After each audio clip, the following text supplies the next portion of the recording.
Ikpo yele chambe ya zon lezo zomya. Eri jagbagba so edu ya nti to ogunbe ya menkinyi dokita ifi ajogbe. Be ne ibi keton to chava ya po ne ya hen bi agbegan ne ame alagbe voa emila oken. Amele no gemeye emiabe dudo no pe ke pona ko jododo be nya ogboa enu apuata. Amele no funu nyemya ne gbale do ya lo e kho ogunjo evo. No yi do amea no yu ebe yin kontonto kelesi amele kupe mdisio wa no yu ebe ya me no vini no agbea ne mia oken e ya me si amenyane do egbon be ekentom do la ku okento a debe la no agbe ba eni aye no kito fi ajogbe be ni mi va ne yo gba yin mi abe kento chan akento nto le ya do togbe wepo na de be yo munya kento nuso yo munya kento nyonu vana me nto be yin kento a e kan ni ba me apa igbe are il da Togo vile qui mi po ebe les bien gbagba di jo ya ichale odele me donc ita ebe ni le golf benuto kinkin me ya mi aglobe golfa ejo le kaka poga ba kodo segbe akato won kinkin wa golf me o le commune André et golf me e commune André on ke di lamisen be yan ba paji oyo ne be keva Kofi Ebenezer volité agbeti afan docteur agbeti afan ozo yo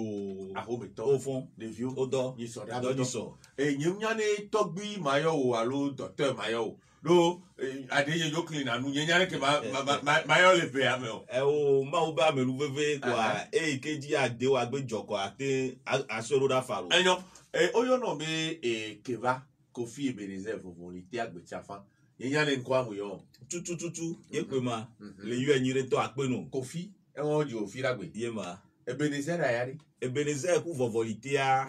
le to ko ele be sa le ke didudu ike na isan va yabo wa authenticité quoi yin toi Ebenezer e ke to yin ti ma Ebenezer be so do digbe o ma yo na ngbandi e go yin me ma o be vovolité me le ma o be vovolité que o va bo atru e va ni a bo kwajoa e tonye a e be tro e va de gomme be vovolité fi ma Ebenezer vovolité a va dogole ma va gbeti afaya togbenyi o be nko e ma e tonye honcha mo va hwero yo na be nom de famille ma agbeti afa ndogome agbesi anifa amoro mo tro la de aniro va be agbe abati afa awo agbesi anifa ne falo miolo agbesi ke wi lanma ne falo miolo docteur Kofi Ebenezer volité agbeti afa gemoji odim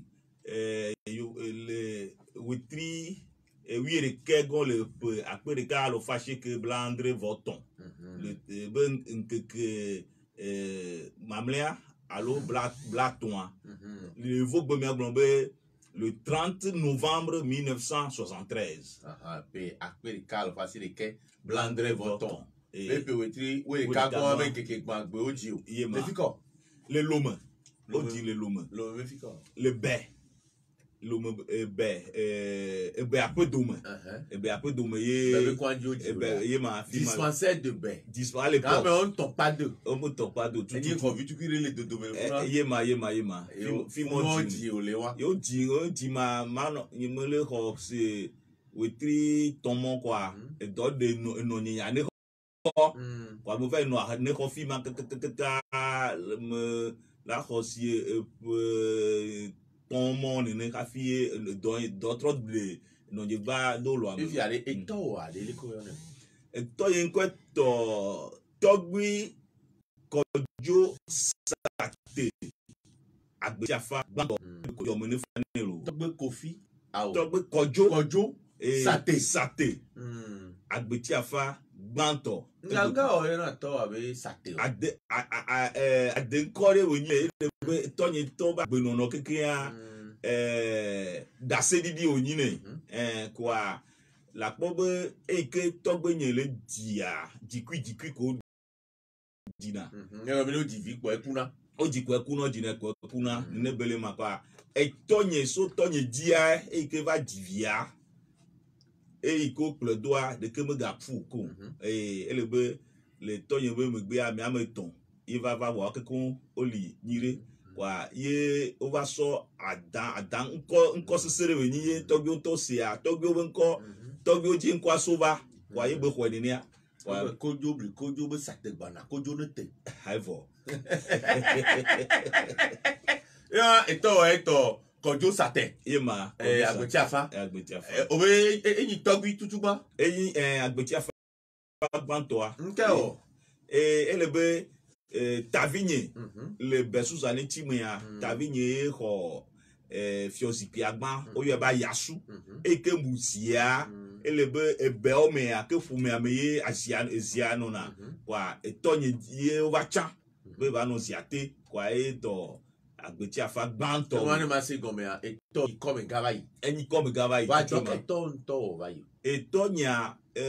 yovo yo nebe administrateur civil les forces des armées togolaises yo soja eto nya eyema soja wa soja be eleme oni soja be claque o yema soja o na bureau me exactement tout ema doma be o le afuata ta major no fima sa fima e be no e wo to kaka hogbore me wa eto ke le wo do ai be yin fi alo ke hogbore me va e wo do hogbore me ara no si wo po si pe ama den le gbore me ko me hafie be va ni fi le fi ke ba e be Suzanne tim velialo e vi abe o fi do apele ne e fiodoa ton ba hafie koma va do ne voir ka be koma va no zidia gba tro we chan ton donc anya no kwa pia ma den e be o fiodo hafie be muzialo to fiodo mu na njijiri o me na njijiro fiodo me amena ya ori kai toja awo mi ama me wo be di mi asu vi amene nyon vi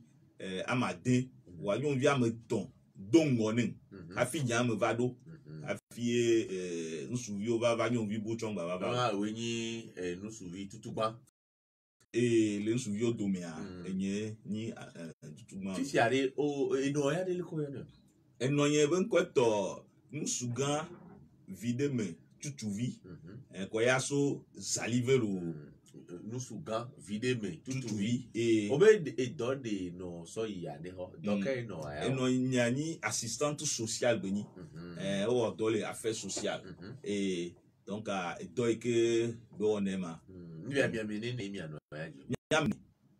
nous souviens me ton nyon vi de ka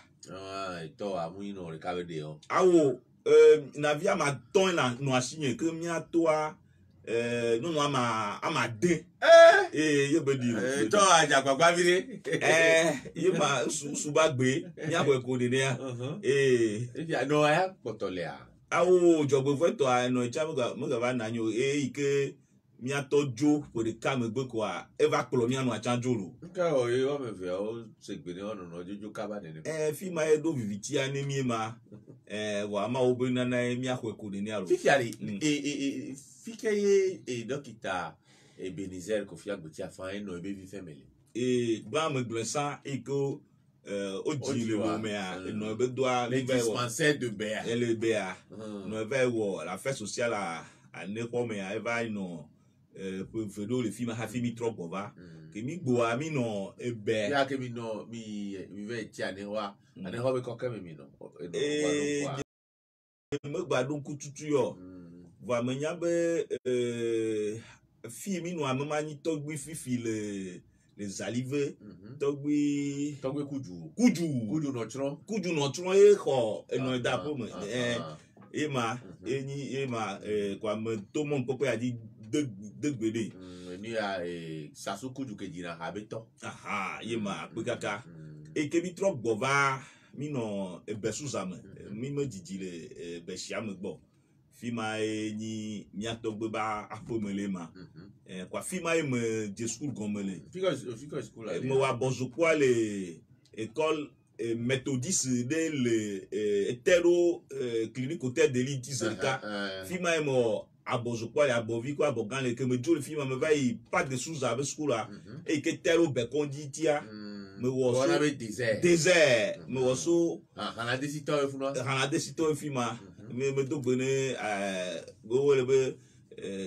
mia fu me to ke Apetia fo ma tututu kwa me so horeka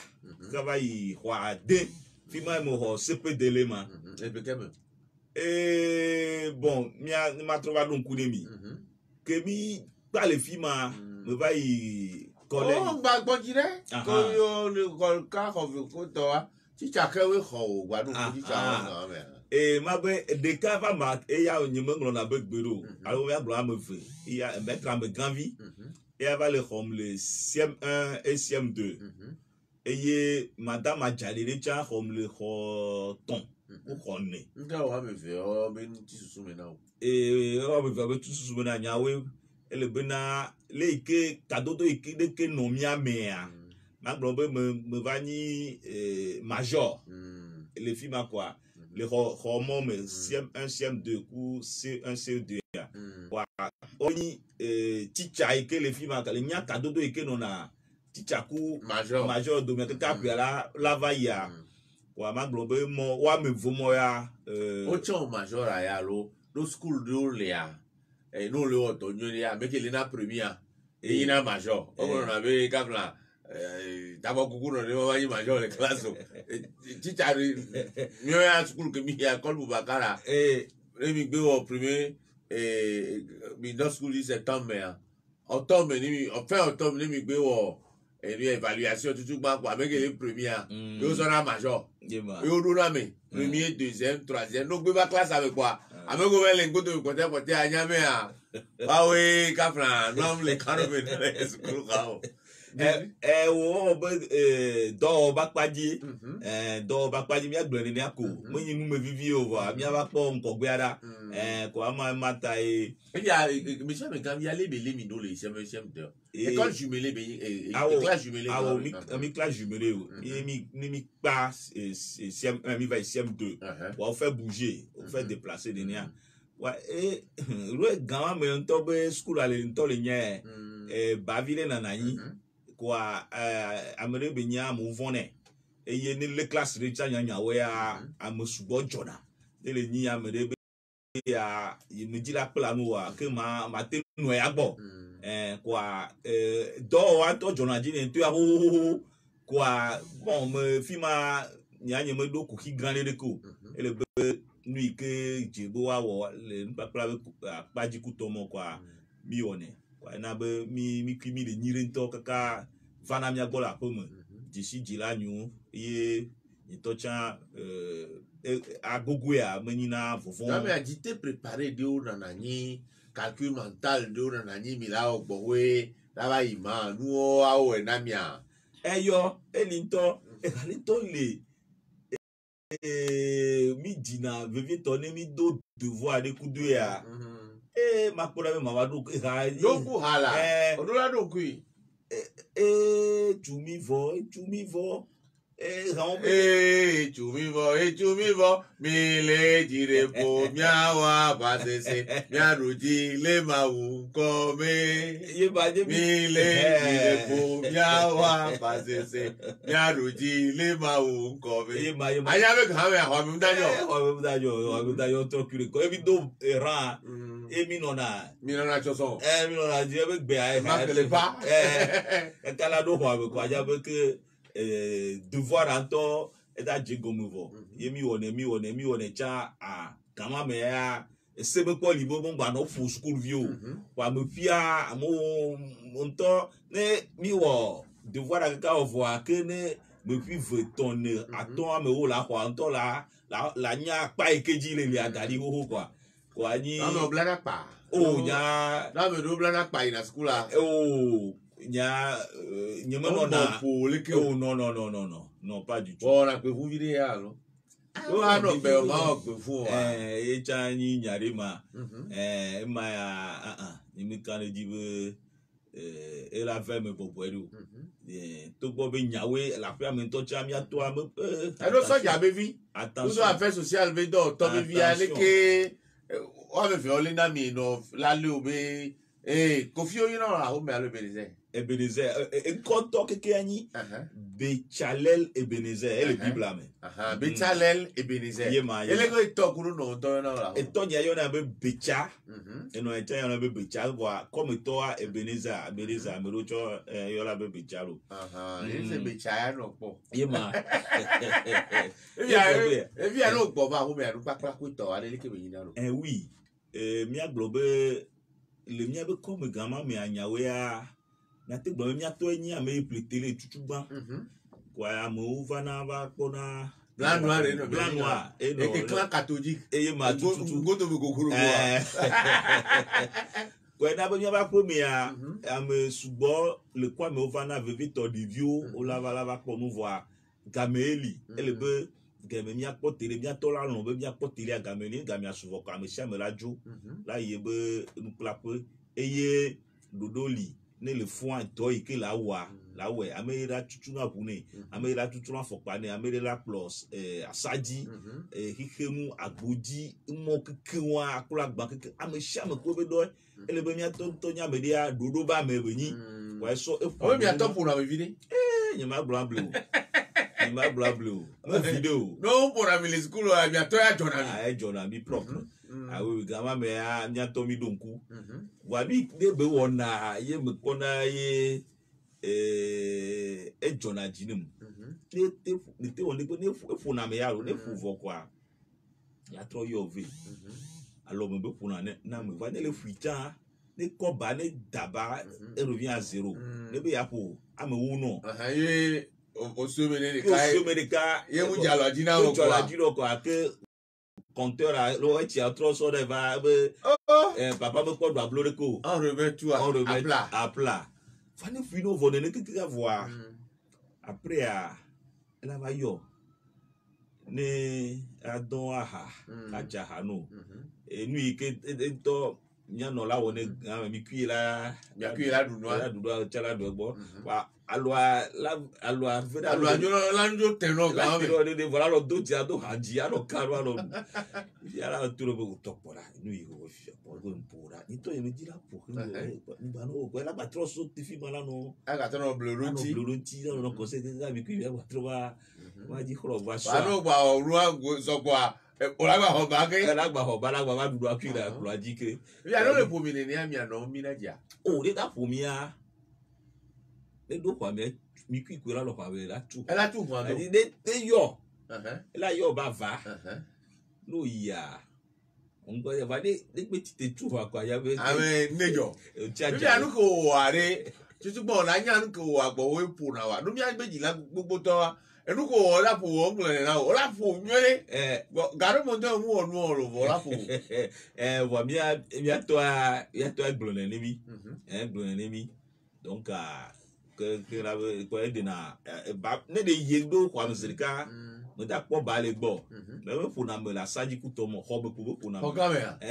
e ku be e be ho do me me e pu na le e be mi atoa e be hodom fi kentomlona elefo bien no to acha le voir e ho de comme et c'est comme ani ne belema donc ne le be comme ne be yo ko la ba ino na mi ano be comme ne ya no be comme de da poa ya ba ku to ma ke la so do no ba ba gomo iyo bi ko la be yayi mi ava mi ano be comme ko tuna e ho ike fi to ado eno be comme la tu la trop tu fi que to le to va la tu tiens quoi mi puis deux trop duel il là donc quoi no be adakwa ba dalu su koku adeko quoi be la ko aba de ko kona avoir vidé les aba di quoi la po epo a be so aso tele ba to besoin pour la bien somba allo boruti e o plamato e to we spécial e trinire e le voyer l'étoile triangle to tombe fie bele na le vi fie genalo mena ya keke vire ne abale ma quoi fi fiare ke yo ko certificat fi ko collège mais il est CGB plage me dit il me dit mi agbo kaka on be dit mi agbo kaka etero be plage be blenigan ti le fima egbe atro son lycée va fima e me collège allema si 6e 5e 4e 3e fima me il est mi pa mi so ho be fese fún wa ni ko ya teacher kawe teacher le to ya marqué monsieur Wilson if you na physique chimie elle vient toi mathématique jonadine on raconte ta vie mon a math physique quoi teacher et on a physique chimie nemi ba grand mais j'ai expérience be yare mu le oro on a fi mi nu ape on avait sa purification et CH1 CH1 wa gbon ko boro ko soda do nu ya je o bule po ya transfer dia e ko no ble mi yeba quoi cadeau de va nomi qui a donné tout venez les que mini mi on a science de moi de toi et puis pour propos jonadine quoi tcha pour na pipo anto quoi fi mami baba chale ma le me pour pipo ne sukula be plage et yemi kuita bi baba donago l'entraînement be game kutomo e jeni pipo be entraîneur eni wa mi cadeau do no mi am kekeka na egbe ni sori am gba po ra fi bi ga kasun to subo wa ya eni teacher hono de mudo kaka na fi a directeur ke na inga mo Brim Diabatea John Doe je crois c'était John Doe oui John Doe no gam if you wa ho BPC on va ho BPC ho BPC au lycée le quoi que me ho BPC a mais au seconde les lycée de 24 janvier elle est ni kona quoi fima au seconde allema première et terminale me va au lycée de Tokoin puis anu ka o pour brevet a lycée de Meji elle funu on muyo lycée de Tokoin les filles on sort là Saint-Jo yo sort là lycée du 24 janvier les kona quoi on avait gamin mais a Dinou alo e manamo Dinou do manamo quoi yo so on va dalo kaka 24 janvier ele be mi jigom le fima voa ina school al tona for ina lo dona hun le be mi dona hun le be ve dinalo mi dona jololo taso gana on avait taso a jololo quelque chose bio mi dona quoi ve dina le lycée français à ben covid lycée du 24 janvier ko le blanc et lycée de Nikona ko egbe voilà ancien lycée City voilà yema quoi ni be to lycée français à Tivire quoi mi dinalo à Moato elles ont vu quoi voilà là il filme ni mi onema wale ke be didiloa ina be ke mi le school a ima nya tonye ba wo affaire do alo wa son libo wa obio do be première ma jova lycée de Tokoin quoi nyawocha mi no fima seconde à soit première à non à me gbanto à me velia au son série C quoi mi va série C à grand me tane ma me a lycée scientifique donne-moi les noms lycée de Tokoin quoi mi va ouais ma quoi monsieur des échos ou madame Nobert on y français yovo au soroda comme coopérant be wa ou mathématiques ou sciences physiques matière scientifique mon na mo quoi bien mi doloke o le bene don o propre quoi o lemi quoi na be chan noa math physique wa mi du ba quand même ko le plan on a bien Abidjan l'habité ni provisoire le lycée to quand même Abidjan l'habité oui je crois oui si tout à fait ba no so c'est le gars o fi ma chan me ga blague le film mo ga blague to le film if you to na for so be so va ina lycée de Tokoin alo eto kokon no ro obi mo to na for nonye gama me emoleshi eto ye chan ebuleshi wa mia toa supo beni ya toa colon mi bo la blague kude ko mia no que to be akoko no ku me ya me ndejo on tocha la bio do ki aussi se veut fique je koko ele yo babu ba le bandi lulu wa po beto ya ro le ke tutu mi bo la blague do kude ko mia no mia ko nende dai tome quoi mi na ensemble quoi ya tout le film quoi quand mais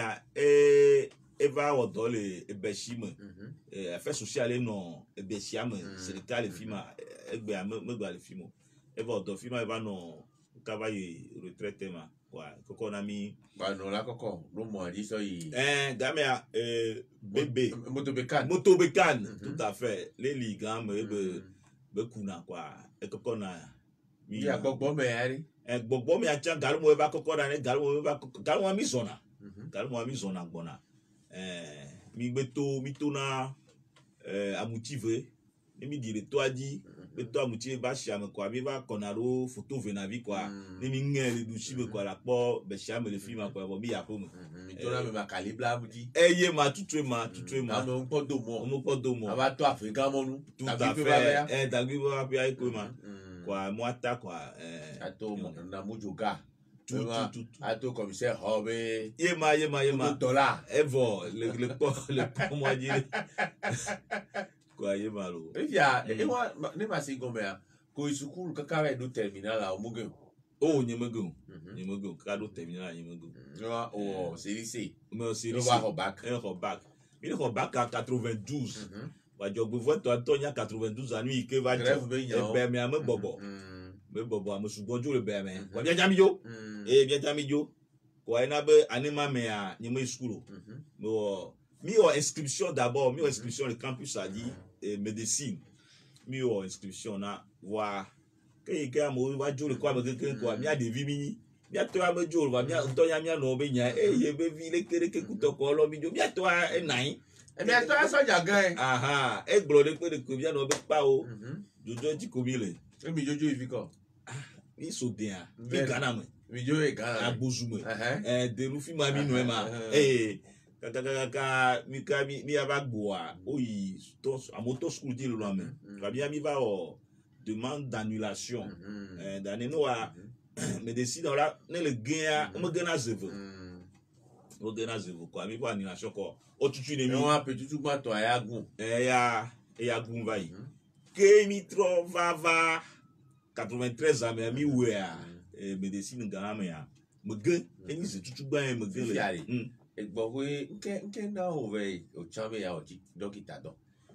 ba enonia le ke be glo affaire sociale le gama me affaire sociale o ke quoi o na dokita o we mana ludu le ku de to na mereji to va e gamule wa we wona homa fio ha kona dele me wona na me quoi na be ne mi be mi ano gbo le do me quoi kondi be mo me de mi nona amela le dollar dabune amela mo ke ni nui ti ku di mi gbogbo re eyin gbanto evelia le ke yin tocha matière scientifique mo wa me wona onyire duna tunia kwa mo ke ati chocho bro ne be ne me ve wo médecine elanyo to mi sene bon eye cha nya otona le beamea mi ale kama me docteur o mo subo ese go me susu le ike no na mo si le beame doa to vovire avec le beamea befu ko mi ne mo ke li quoi da pevi da sipa ayo ke vide ko afifi yema kwa yuvo brona be défi a nyeme nyale ki tutu mi agbo mi adegbe mro kwa eni akita bende ike chala défi obe non susu ike o denaro be on ti amo le be o me awo mo nini o kemi acha mi ate ai school ai nko anyinde adidase wa mo keke won le fufu do ajafi le kame kwa mategbo be mo keke na be if ya 92 me ke vive no agbozume anke mi jo no afon adunu wa ko to aro mi na nke atito egble le fi ma me do ko ya be bi de be e me no lo me ko atito e ti bo le ko va bi be fi ma atito egble gran le fi ma mi na mi va no denucha denua mi ona mi danado mi atoji kudo doklo so o ne do ava go anya mi do ne ko ko dokabi ko a ojina de vi la chafu ave dira la vie do nami si do mi me wo nu gane kako onyo wo mo popo anji pelangle si gbere ijo ame o ene si gbe a kom kan fi omi no a ame gbogbo elon fi ma wa to ku to de ko le second me via agbe anse una mi vire le agbe asim nyawo to na agbe asim ni ma blanc bleu ele be mlo pe me lu hike nu mi amlo shija widoa tukara oni mia difi ke mia no mi ke mia va fofudo agbado le gomo le fi ma kuto wa ya dakpede vive to mia ja dakpede de nugbe fia cha wo eke wa wo eke wa hafie va do gare mia tonto cha plebe amodi siwa mi va agosu mi va so ho ape mi va po no pe la pe fi ma ya mi mulona home kutomo vokakia aje ejumejo so kwa we gbogbero emi va be wa gbo wa emi wa gbo wa be mi gan be mi po ya bi ni o po ya nto vokakia mo na nyo mejo a waya okafu o be yo vide sugbon no me ni yo ke ni vide no lo amo be kokoro kwa se bi o chan yi o le du ha ba ke bia mi jo mi be du aya ame gbogboro ku le gbandi so koye tavinyere le na me le nya be mi jo ma ya eli kwa fofone me kwa ebuko va koro agboji o kwa ne yo dogo kwa ya moto ne be be evie ku le kana me yo cover ne ye me se dolele ne tete kwa nyi nde ike gbegbe nyi vi tu ya me gan ko be nyi gbegbe tena de kwa am sugo ba gbetie me kwa nyi we se nyade eye mi gboa mi po be no amo ete doji nanyia me gbogbo to wa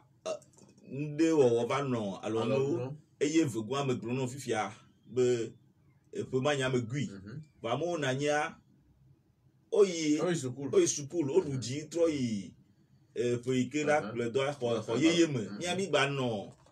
ko ma me eye ne mi ava annuler ani ante wa ko de mia ke tukare wa le ke mia ton nya me de disham wa etina be mia toa me dompo subo et ya ko on va y médecine minya médecine on a trop commun petit tout gwa pefe gwa ou pharmacie to mo mi va manamo le ke université avec ya no ke mia mi gba pharmacie me ko vo médecine à quoi voilà il y avait faculté de médecine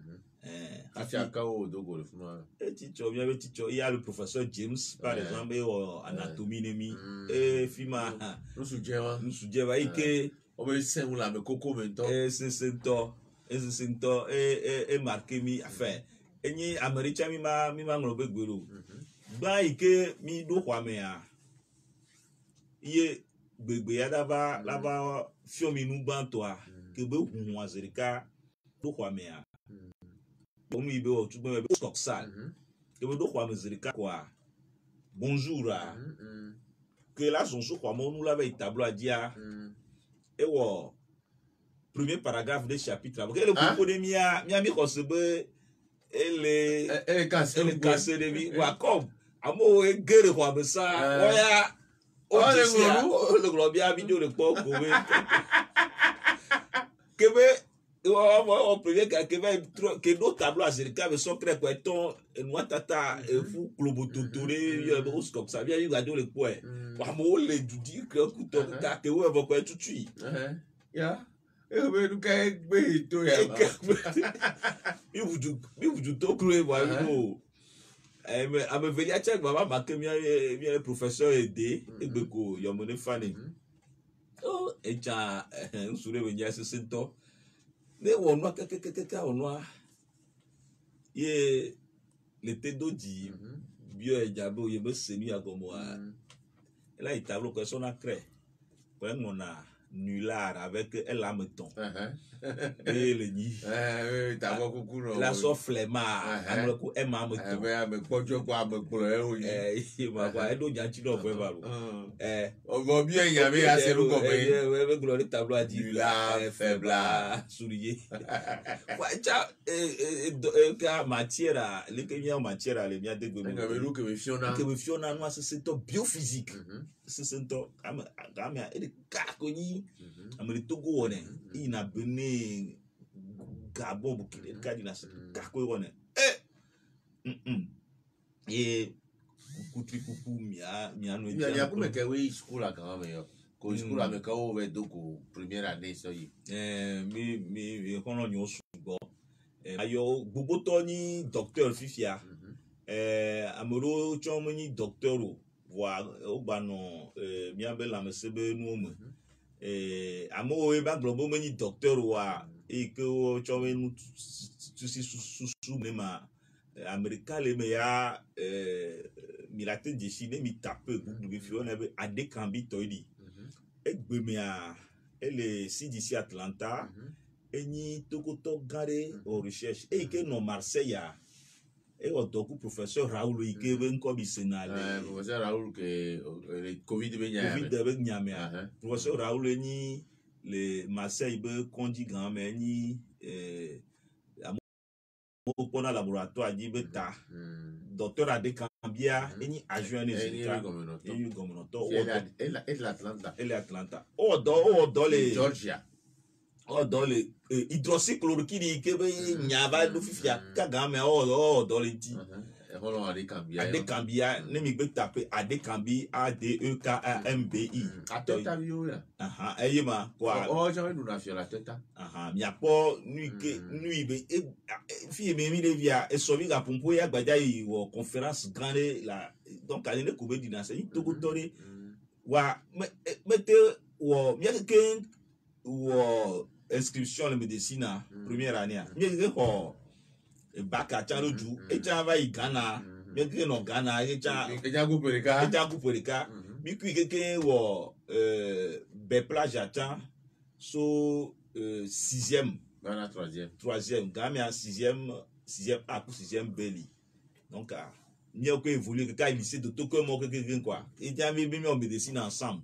affié et ya to amete ba adidi nu kwa o beva yo Esteba quand même à laboratoire be mo ye be jova yi wode kwa fi chale a ele te pu gane to le yi wode so ye dia mi ga yona american be amusu Séraphin e chale e cha médecine amete o manu chava yi wo Esteba wa egbea et chanya me grand cas le plus de le Togo to am e di no plan Togo e no juta gbogbore ke gbogbe bi acha gba chanja me grand cas amebu chonga le Tibozo e ya le Canada fifi Chezum Adenka Romeo e ni juge bien que on médecine ensemble et ni juge et le tribunal du commerce yema quoi Adenka Edmond Romeo yema tutuma oh no zongome le desinya o fiele atigu meda funu echo awele kwa mia amumo mi no big plan de ka mi do hasu sule mi ona be Germes JERMES c'est oni mia be initial o J Joe Jésus mema kele Ebenezer era Romeo ya Adenka Emma Massimo Tibozo ke Claude Emmanuel ni toidi Adenka bi ke me le glona mi fi de Atlanta comme esa ni Séraphin amé le plus de fifia quoi mi no rasusuri quand mi avait rasusuri moi ils sont dans nous subo wa bi so tonya jeune grand mais chaque fin d'année mia ne surprise party yema mi jonaga quoi Aji Sorabia dada kolo yo martiri. Tu vois, so il dit les filles amoé lié ouais autre du docteur si à me souboton li mi a so docteur Agbeko par exemple Fouli et les France actuellement docteur Amatutui et les France docteur Bossou et les États-Unis docteur Karaboka États-Unis au Soudan les maillots docteur Agbo et les actuellement les lois mais les fions les au Soudan quoi renvoyer rien d'or beaucoup les ministères de la santé fifia docteur Otobe Weli au Soudan les films quoi petit tout bon toi mais et nous gagnons un chien Nyaotonaya à l'époque Gabiami school université à au médecine à la pomme d'abord à pomme moyenne me bobo voilà bon bébé moyenne pourquoi be nyayo quoi kotai no odina lemede dina no po leme wa po be ami ko to mi gbene nya ona mi ami troji mo bu mi ato tout à fait mais akpa school yoa o donawro akpaton akpa tutu gbeto yin heleme iko le dia akpa vegwa egba cheyin na heleme ike o la tro o de monobo atro gba oho ame o de monobo atro gba oho ame ibe akpaton go yin be wo ya mi ji bobu mi ato nebele makwa wa de mono ba oho ame acha la oublier kwa nyawe ya miao siku adekami kutomoa nu iko yona be moyen na mi ko kan leji voilà mi me la pas grand tomo le be amoe le me iko le dia po autorisé à redoubler mi non autorisé à redoubler ni de be yeba moyen na lisa voilà mi non autorisé à redoubler ni de be yeba médecine y concours et que mi ba travailler que nyame va na akpa grand tomo voix toi dis moi que à des cambiements que me blona vifia et va non à pas velia mais va trop autorisé à redoubler voix comme fiba on doit que je veux voir quoi bon o ta tire ne ya to va yema ni vous se garder ne voilà la sort pour me soubo et que me le vifia on va ouais kaka va au doctorat il a pour doctorat mais en recherche quoi recherche ne me blona vifia elle a do di kokuni mi voa nyawe ya ko ne kuninia recherche nyamea mo recherche kuro ni ona be priapisme en ko on to go nya ya go le po nya be nsunyenya e va luna gare me a ne sunyenya ne titenu wa dia me ba fa no la no ni a ajuba no feu la va no feu ate won keke ofa ne mo do atike no wa no mo gbegbo no wa o wu na me se e ma ti me nya me wo recherche nya le kai tutu ba o recherche so no suwe lili ma to tabu bon la be ne do le go me o po ya o gba no wa me ga o gbo na me no be ja me so yo do igbo a na nya o ba na wa nubwe va nous boue les nouveaux bac pas dire nous boue puis un temps me recherche enti ga me recherche à les mia ben me kuko me a les to quoi que on a oui veut comique pas et jola monti oui veut et mi quoi les mia ben me kuko me a mi va do décider et on a non ta va mo nya gbero ni wa non ta va nso to ye die mi kunu me le ntoko nketi gba la pobe le glefia avec que glona o moyano le be omongun subo so nti o viti de le fima non fi lui que be ko viti la ya me dira koko be yo voyo la be curiosité ma kunu me vire denti po nketi jama kuru a te pompo dali le sonti ha et donc on est ma me souvent me wodo me hlen subo la e me gagner un peu mais directeur de mémoire professeur Baloué eni après directeur de mémoire et non yanti et Viliacha et ya nu ike me be ba dutuna gobia eni ndui drepanocytose ndui mi va do desibe amo tie ndui la wa le na doma la bosusu me le mia be on me kuku me ya sur les où est vraiment que wa amesi wi de ka ndui le wanti ndui no wanti fi ma mi va le poka do mi va le se to agomele wa ndui me ya dutuna ni publié recherche ou o mi publié presse universitaire pour betilo yo mi mu po le po bena nyawea me dajo edoma libido la wo fifia le campus a dit le be mi on a subo voir etina quoi il va nyon susu ima le défi fia la nyon be e va lo gade me a do hi me nyon ne zereka le witria metete mi ano we a recherche mo alo me kuku mo ike ono de do ko no ko aba no nya du ko aba no nya ba du ko ne se ba de wa ko be to go vio be me kuku nu wo e kwa ne gba ni minute black tonde ho le antenne di alo ga popo de kare ye nge directeur de thèse ba ple étudiant e ho ye o de mu mena mo wa atena be ngbogboro de amura ba segome ele be ngbogboro la mi so na ko be nsianoa biatogbo ewe lekereke vogakia yovo chombe gomsese ne ndo liye ne mi kume kekekeka ni kenchi mi keroa la nyombe bia na tukwa la nya ari ki o teza gawa me obe professeur Balo yin be directeur de thèse il a me kewe no jury ame gawa ma no jury ame professeur Agbere Egbeko professeur Atakuma et Abalego un pédiatre les Tocoins et puis il y avait le doyen à l'époque professeur Dakena je crois oui voilà Dakena quoi bi on a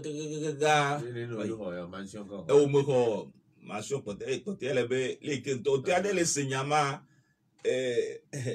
mention très honorable oui et puis lui que avec félicitations du jury et partage avec les universités et moi le problème ni que va tout dans pour vivre tient no me ni bena zigeria domani da vanin quoi examen ça me bevana 1h 2h du matin voilà la pomme voilà yo la jo le bea kaka la va y quoi donc ndebenia la dodie quoi la dodie là et puis le va quoi mais bon donc bon moni nuit que quoi mais la le tout tabe quoi ndebenia no ti ava beaucoup kaka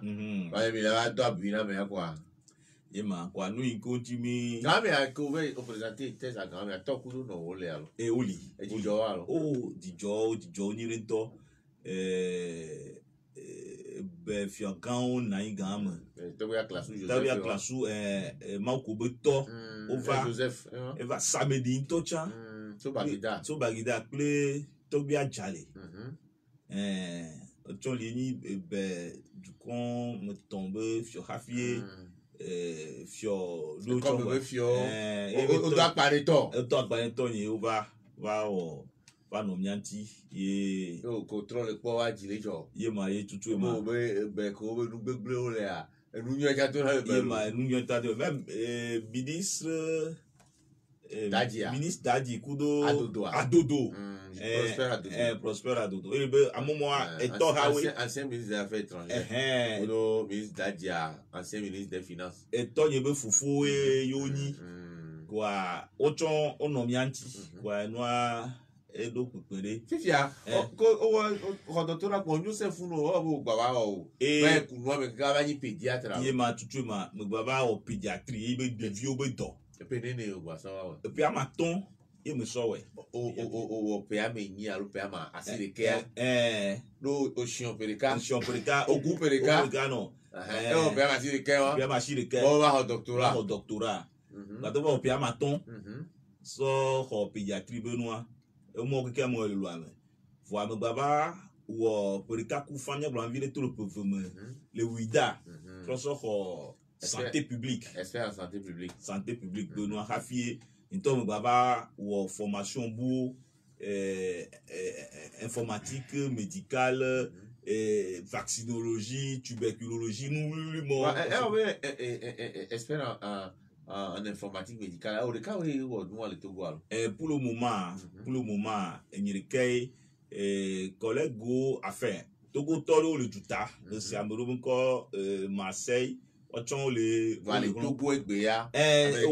expert en informatique médicale. Quoi, mi wodo souvent.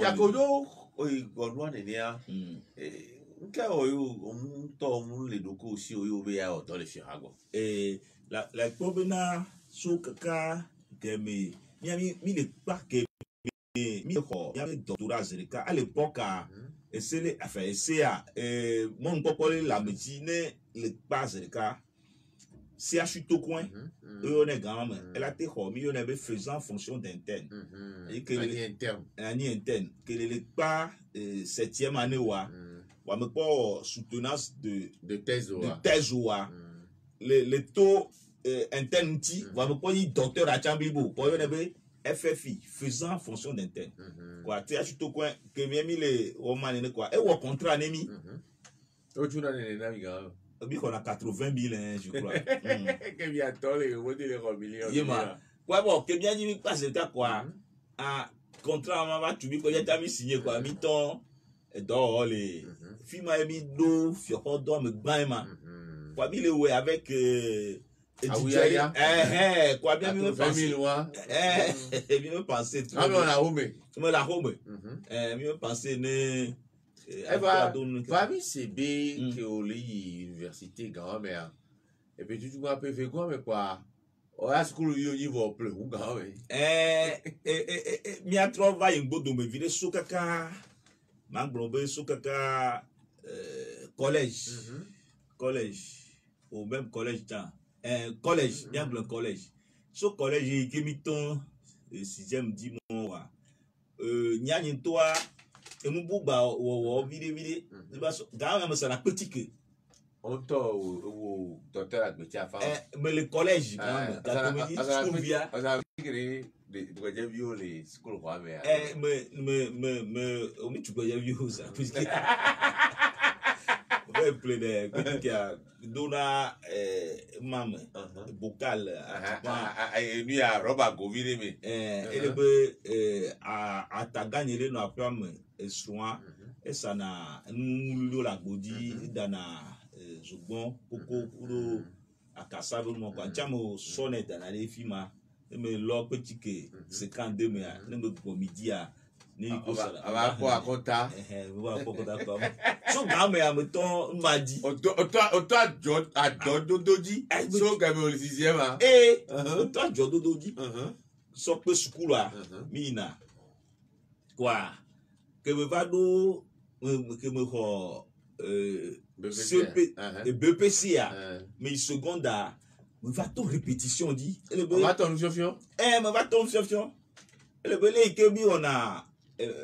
mata les maths physique à et ma donnant pour me subo quand même ma oh je sais na noa gomme et me c'est là gomme quoi mo va solliciter là mo bien na be man va maintenant yo be groupe de travail maintenant de nous gomme écoute moi bon on a bien vécu on a bien vécu dit wa me va ko BPC à quoi me so so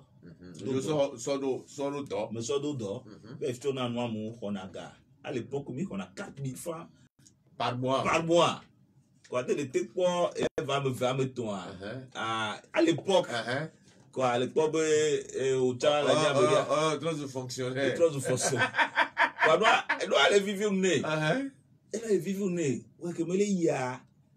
gamia et chinois coréen on va banane les quoi fille que Ecobank non la chigamia et donc vient me filmer face à on va ça na on va statuette tout le monde le film comme non a mais les curieux nous va que de nous entier le film ati papa vivement me plaît nous sauva ça n'a de hononyo nous plein 300 ada bio allo bien de qualité nous plein bien de ton couteau quoi à mon peur quoi ayez les lycées à l'époque mi va do havire associé et ni to me non me ni ma participant gbalo yo na manga ami invisible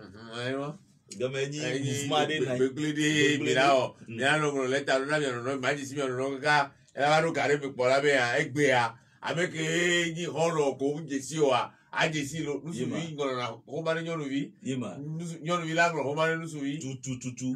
quoi que me ouais tout ba et vivi miento que mi va découverte mi va découverte de nyajo jesi miano no de super o e ba jo dire quoi va tout donner tonyo be o mia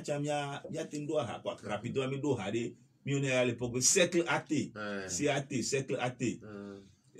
on nyo no me on nyo avec Guy et d'or et elle Londres Fifi Franck Asagwa et les Londres Fifi niento parce que no vigne que les Jamali Fifi kana mia menia et de no gom quoi mi biata mi vona ami invisible if you dit mi ami invisible ba nous la participer on l'a tout fait on l'a tout fait franchement et que le gamme a makina loka eni DJ le film e pona nous quoi mi va ne que la que abola je suis bien non découverte ça le veille d'habitana boîte de nuit film et à mon on a découvert ali fini da boîte de nuit à la tout fini DJ serveuse mon ne le boumon quoi gasubom gana ina donc docteur linya wala singba OK.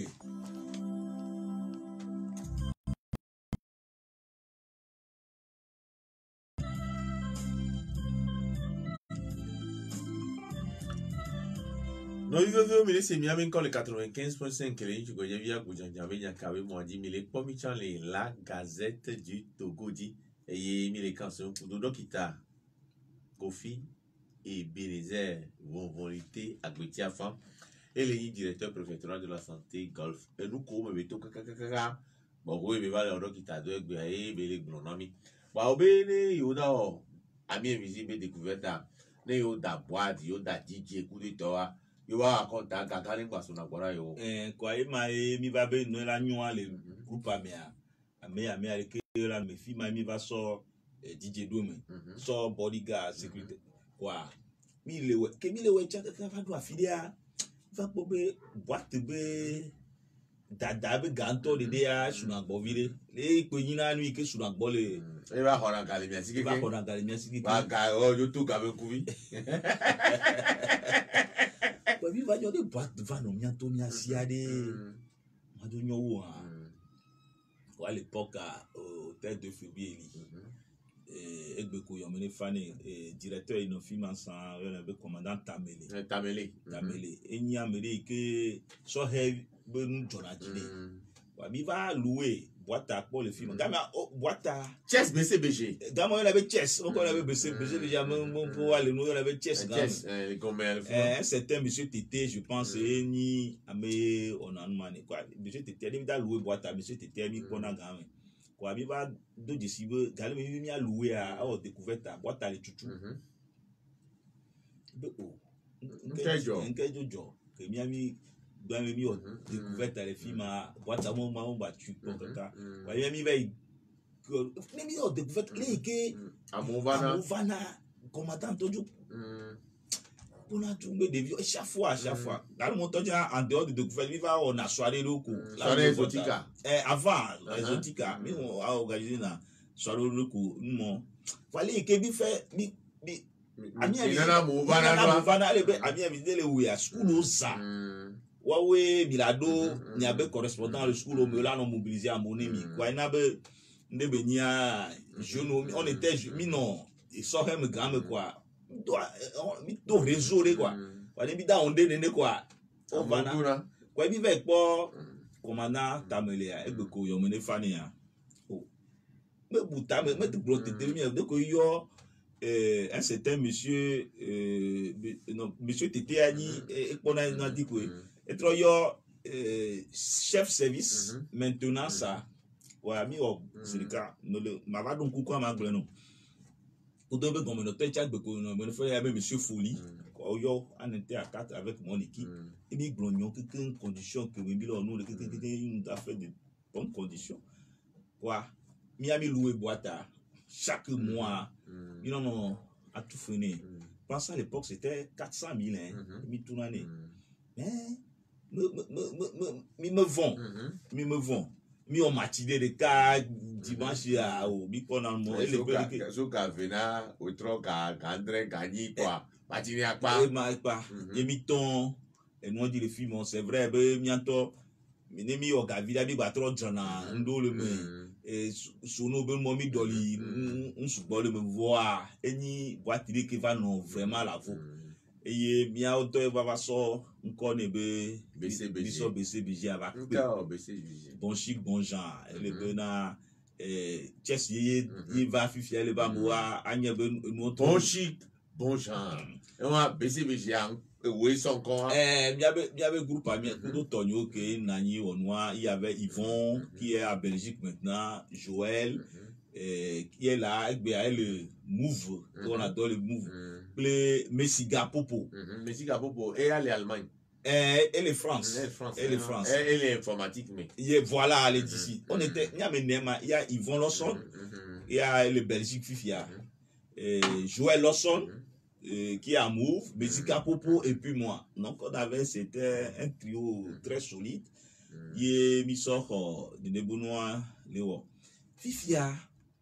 mi trova joie que trop Fifia yandana comme ami invisible groupe à l'époque il y avait un groupe rival qu'on appelait J2 quelque on était premier nous on était deuxième nous da wo matinée à ne o na gbana do cho do matinée jouer vaut mieux à ngbawe matin on a dans mojo ke asiyore le asi mi be jale ko to le ro kwa demi se to wa to pa ya mi green wa to o le school ale we wa mi le school ale we wa kwa eye ke mi va boîte fia amumo cho mi agova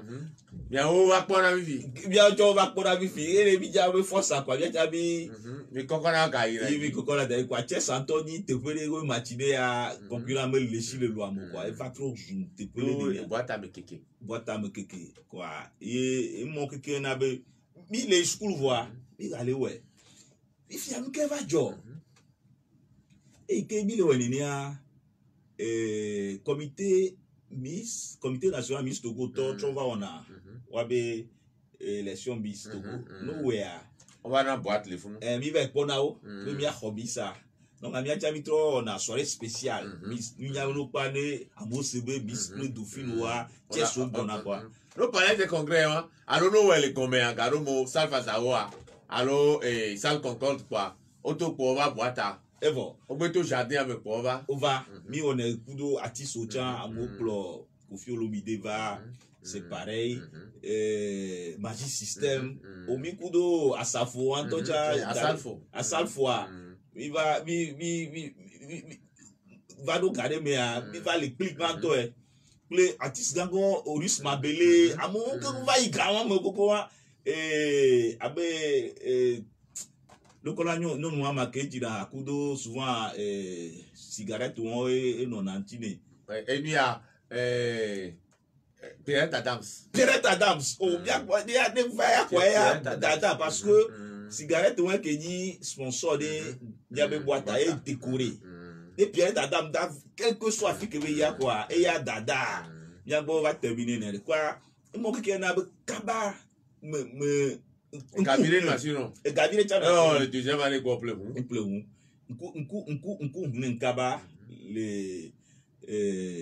nous mo. Eva les lui à school avec yi méchant on va lui on a soirée exotique à Tchan. Et à Filac baby on est. Filac baby on est. Filac baby on est soirée exotique à Tchan ni concept ignoré mi wekudo de cadre de melengo ben comme aba. Bad boy. Jocelyn Jocelyn Abbé Foster Oussou. Eh oui. Noël Tadéon. Oui, oui. Amoreke, je n'entends encore, manon, quoi, et tani concept yere, que mi kona akuta, que va kona. Cool face. Cool face, ça va dire, et DJ Demi. Et tani concept yere, mi kuna akuta, que va kona. Soirée plage. Soirée plage, tout à fait. Soirée plage. Quoi? D'accord, on métier pour du temps. Il est la poutage à mener. Ou quoi, et tani ne que ou manier je nous même à me gare on tocha. Quand on est à fourner pour nous pas plaindre dans la mer. Et le pobe mo que wani nous kani dodo les que on tola o la agbeudi le nyawe ogbona be le médecine meabe mon papa me la sur la bonne boue ni no ko problème mais tu les fibres so gebe me le sixième autant petit que ça mais pour café que nous asura et même on veut on le quand on a mis to goa et au te dia on de mombe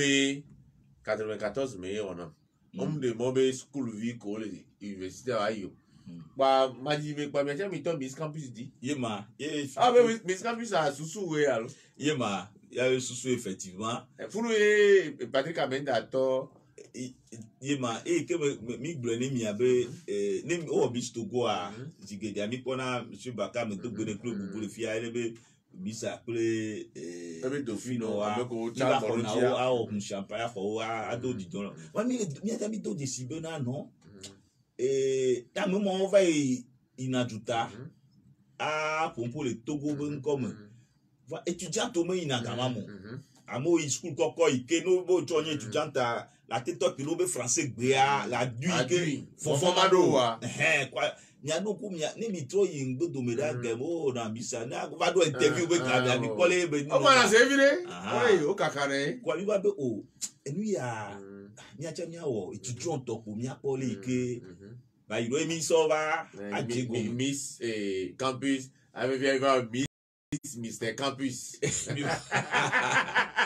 et puis ça quoi bi va do desibe et pe do joa ti subo le be gebe mi to non Miss Campus mo me Edwige Badakou tole Mr Campus mais single Manu Tauland yewa il y avait Miss Chubande Agbojan Anyele Agbojan après single Edwige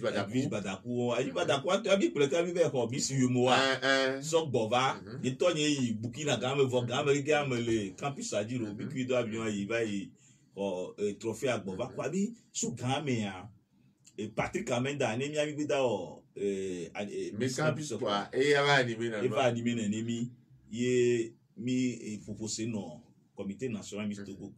mi odom ennemi eli mi avait Miss Campus à ko Dauphinois auto va ina élection Miss Togo quoi nene mi jegome mana be étudiant to va tenton Miss Togo amedodo quoi egbe a mi apo be étudiant am beaucoup to ifi mo school koko na be français gbe a kanu musugo mi na be no akoiji ko di quoi e mo cha mi ada pe manya gbonga ne Monsieur Baka. Eva, CB d'avec au doctorat. Yo so diplôme à l'ENA. Abeti cha gang so diplôme à l'ENA, les bio benare. Ko le ko diplôme ya si do kita. Nko da se be o ma. O da se o do elu. Allo. O da se be no boîte de do. Dawe ele be grandma me a tiesa ni boîte de ke tozi le loi. Eye holonyo zigede a weekend a bonyo ovana filme ke mi na chicha nyoro tocha filma mi va dona gole ma samo ekutomo kwa amoje sije ma toro fi aba mo meje simo nyawe nyagbe ma etole gbegbe o da so diplôme da so gbale anema doctorat avec diplôme o be ko da so be o ma joja tereje pepe va be no ma we do memele ya mele we cha me dutu ne le we vivi avec ku fi ko to ke o to ni dokita o hole to kwen enyo me da pe ke me jo le to kwen me va hôpital de Bain no pédiatricien vivi ko ji o le yema on trova home va o dans le pédiatrie fima que me jo le fima kwa me ifugan e me no Vaughan Tchanga. Vaughan va y directeur préfectoral alors. Directeur préfectoral de santé, il ban Vaughan meniri. Que maintenant ben Kondi en tant que pédiatre, donc il t'a chef service à Goma.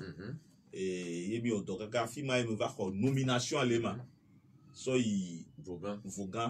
Ouais tu Vaughan mais Kondi alors. Vaughan Kondi li. Quand film va que me va mi trop d'or peu subo. Mi d'or peu subo. Et va nyeme mi bloc aller. Va nyeme mi on couvi ophtalmologie ado un peu kinésithérapie, service d'échographie, radiologie, morgue après oui on morgue le Vaughan. Nous ça na me coule Vaughan le pour la so va la so ya ne. Alors so ya ne ko. Et que to di na ina sevi. Et que yema mi va doa mi coller que veve toi morga eni ne que enfin Vaughan toi nous là ya buto ina ne ko wa vous a ifi ma beaucoup tomo quoi mi va de sous un peu non ni nous ya non watchon boa Vaughan toi mais là ton mi a dit quoi yemi va au projet so va pour mi ministre au dasire dit quoi yemi tu ke bi da tu chan nyanto wi tu ou debi o konji ameni fi sur fond propre wa mi agbon me tu mi a e hononye wa me ve quoi me tu le gamel mi a choba ni mi tu ya e no to wale o to pa e la tu le ko e chan la so ba America dalo fima ne bi fran mi wo e chan le ko quoi ni mi o mi fran ge donner mi so tu ya nyano de le mener ko tiara pe mi a so no tu fe na mo ne ko mi o ka mi tu fe ane vo le fe tu me anya o nye ke mi gluan mi be mi a tu fe ane le la ko ga ke le pe ama ton me gbe va pour fe ko mi tu fe ane vo lo mo gbe na ji ga ko ti wa mi gba tro so do pe bu le fima tro ameye yo na tu fe no le ikebe tia ko mi ada pe ma ube ni ne ya ko wa de o pe ni no le Vaughan Pia me wo me le Vaughan Kondi que me Vaughan meni apeto ne Kondi wa me gani apeto ne Kondi o pata ko le Vaughan me flia et yemi baba hu le ko be fi ke to Kondi no sa le Yesu via toi que mi va do fima to zo avre ko de Kondi jo le fima so va daro fi ke be le via ojo tati fima dali o va be awo kwa mitro zero ke trop so au Kondi tiens les films ami veut faire polyclinique quoi ya polyclinique ya me le saka film vo ni va polyclinique encore et tiens o wona nu subo nu go na Bogoto na Vaughan Kondi on le film so ameko no o wona nu mi na be consultation générale o danafu la divi là o et Kondi grand me vele Vaughan laboratoire tiens les films Kondi grand me vele Vaughan et de kaya elle tuantom kimbo et de a et da lo tuam vile ne le da ko ko mo dia to me akwa la kwele apa o mo dia tutu ma kwa la kwele mo dia le fima kwa magbonbe et ako va de ojo le Vaughan so va lo me gba maintenant au Trivi Kondi si on est directeur du district premier arrondissement Kondi ko le premier arrondissement elle est gama me aloi me arrondissement et ou même ma ton peu quoi me va ni a peu tonner de cas arrondissement de cas et me dit quoi ma didi me o baba son so dalo lo anto que talo golf a que kai que me arrondissement ma ton non sang et yo baba so de le région maritime sokbe ici Bagida Devego Adamavo Segbe Bechogbe mon keke wa so keke sokbe quoi et trop golfa fifi et si be préfecture du golfa donc baté non na dome pour la consultation pour la pédiatrie et me wona puisque il y a des cas que ni pédiatre ma blombe le pobe ne le nya nunde a ne Urika le twenji mumena mo amavo kwa nuke bi wo mi tro na tutudo amowe ni hain do lo wa assistant ku to mo mi wona to kudwa gbogbo le lia ke miami kpla le dɔkita yo me kplɔ wa mi sɔ alɔmɔ keke no wena bo tsɔ la vuvi de ele be ne nua va o la wɛ kafi o la va dzidzi wa ke nua nɔ ɖo de Ifiare. Egbe ankpo be dzonu le kono. Dzonu la lono. Kuku le tano. Efio be o yi dɔkita vo, mi dɔkita gbalo. Yema Dzonu ke la lono. Dzonu ke le kono, kuku ke le tana wa comme c'est que les yeux. Me dakpe enyi be efio me nyi le be la ko me do dzonu ale dushi me. No, amisa me nye be efio elo la do dzonu do dushi me. Yema amo do na dzonu le dushi me ni fio anya be vodada e. No mo sison wa no to ya disia. Waja gba mo ngano du koma kun ko du duelu. Fio e do na dzonu le dushi me fio me nyi wa ke dzonu a achonu a Michel la ple dzonu a do fa ba ne le du le dushi me kwa. Ya be jesi de be ni le disia. No ni fio vi. Ye Ba fio $2 fio $2 kwa nyawe me glonsan be togui kojo sate agbechi afa gbanto a eni etoni yo le fan le yo fio le da egbeku ni fio le Suzanne Tim Velia jogwe vanto a le 17 novembre 2014 nya no be akpe ve wiene be wetri wi kelia be nke wi Andrelia emuji kwa que togbe obe nyi la anu etepe ongbe me bobolo ke nya va ton didia me bobo to ku le ko bo non nya me gale le vugan ko ti ga me non me no you don't ta gan you do la nke yin ya ele bena e fiodoa ni me kple eto me don fiodo school o do me kaka ko doctorat ko spécialité o ham ne le be ya ma fumposo médecine santé ma gbe no di la voleti wa fiodoa ni me wa bozupo le me tete kaka ba be me va ko CPD le bolo ma jo asudo fika o be yo fika nya me se nya le ha amedigbe doe game ja mo me dona nu o no na de ka je vi me kwa ko tuike nya so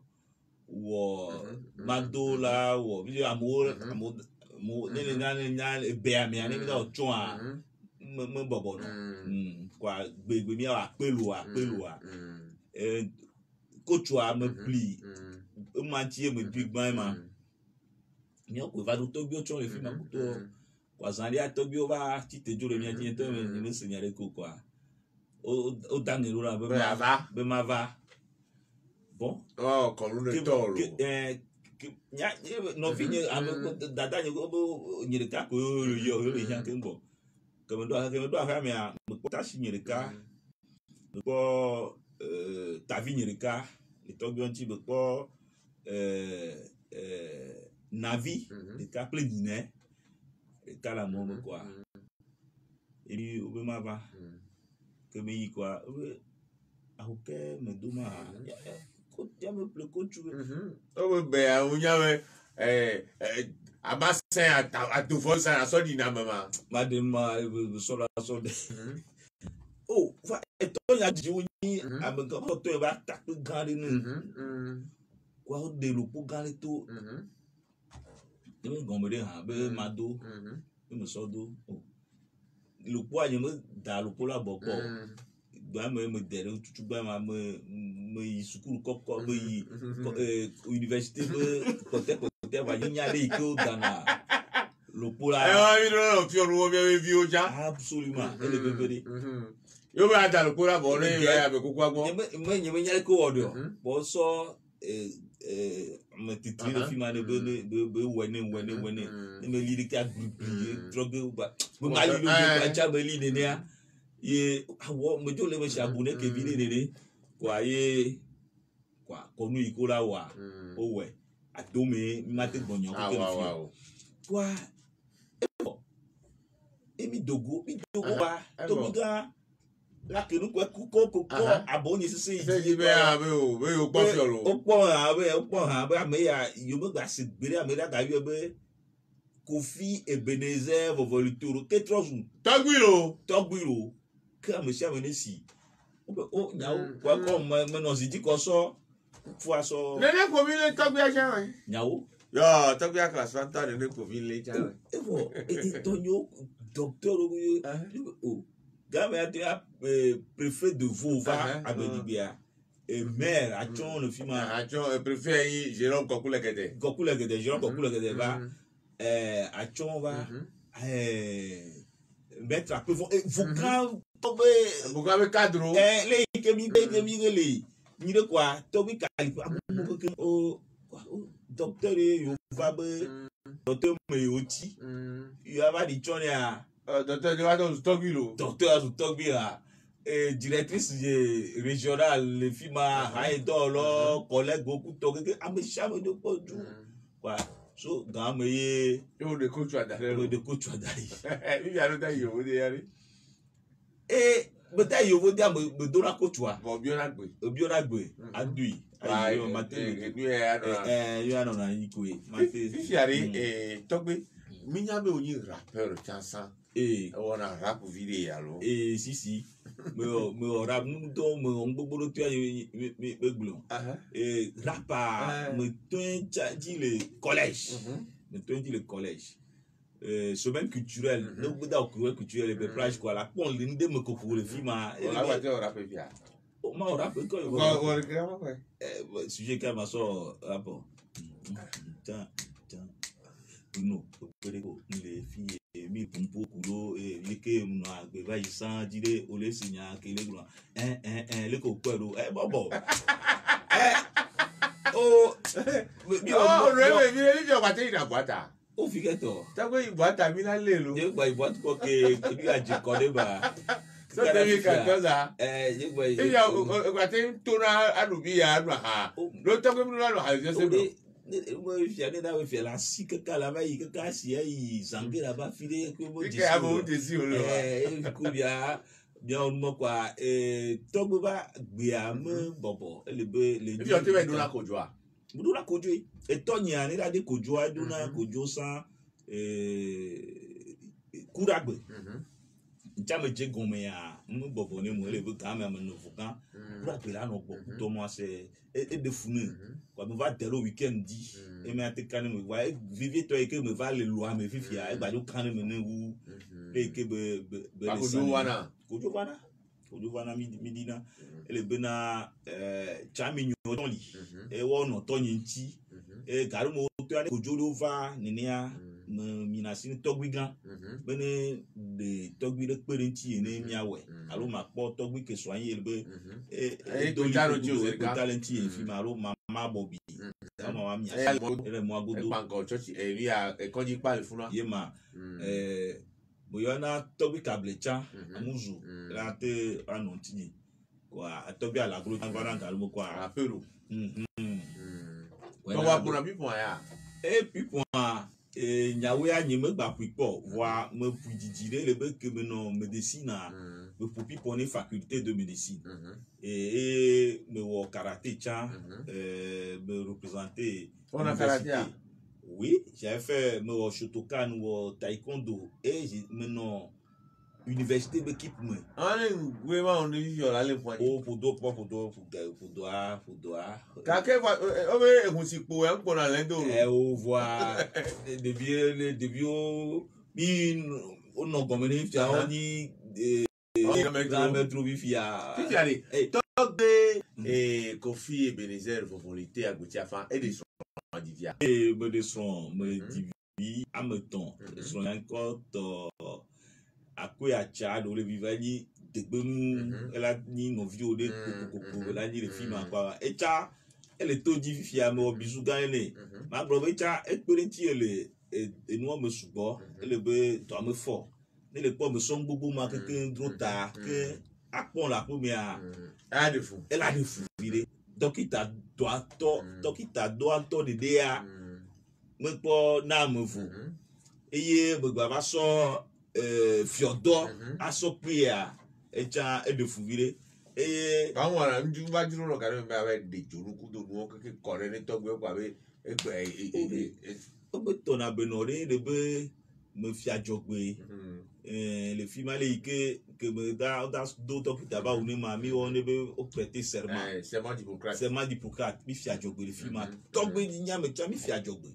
wa le be e pourquoi là voilà so o me tona beno kwa mi le di me bobo ni mi toki le cover kuma o ba lo doa wa ma tout monde pour ya jama da pe ganre ne togbe gan classe e le be Mauko, le be fiona mia fodope, togbi ajalecha, me de colentinho, togbi dijole, me de colentinho, togbi se be kona opele, amele togbi samedi, de pe fifia, kwa keke wa o lo si pe vi nene, e boye togbi iko dongo de ma, e me va doa, keke wa o me de na colentinho kwa ne le ike no le kwa o funa tole no ni nya le dokita gan togbi wu tosi ye be la gbon ya so do lo tele gbe ba se wan ni nye ke ma gbon enyina be ma o be gameni to a ni chanu ike jonale agbeto ba gbe mi a mi aso ko be nde koko ke la teni vide de mi a leme